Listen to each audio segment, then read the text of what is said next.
તો મુંબઈના ઘણા ભાગોમાં સવારથી ભારે વરસાદ વરસી રહ્યો છે। ગીરગાંવ ચોપાટી પરના દ્રશ્યો પણ સામે આવ્યા છે। ભારે વરસાદના કારણે શહેરના ઘણા ભાગોમાં પાણી ભરાઈ ગયા છે।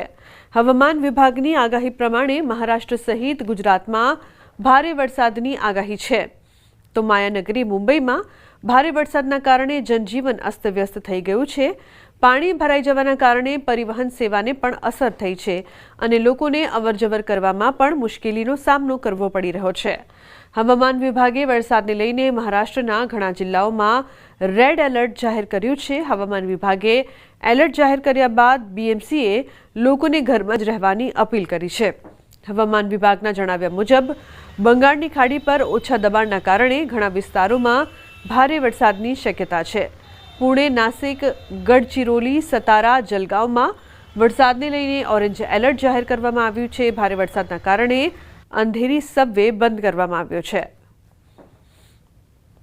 તો ભારે વરસાદના કારણે માયાનગરી મુંબઈમાં જનજીવન અસ્તવ્યસ્ત થયું છે। અનેક વિસ્તાર પાણી ભારે વરસાદના કારણે અંધેરી સબવે પણ બંધ કરવો પડ્યો છે। વાહન વ્યવહારને અસર થઈ રહી છે। તો ગીરગાંવ ચોપાટી વિસ્તારના દ્રશ્યો પણ સામે આવી રહ્યા છે। ઘણા ભાગોમાં ભારે વરસાદ વરસી રહ્યો છે। તો માયાનગરી મુંબઈ પાણી ભારે વરસાદ બાદ ઘણા ભાગોમાં પાણી ભરાયા છે।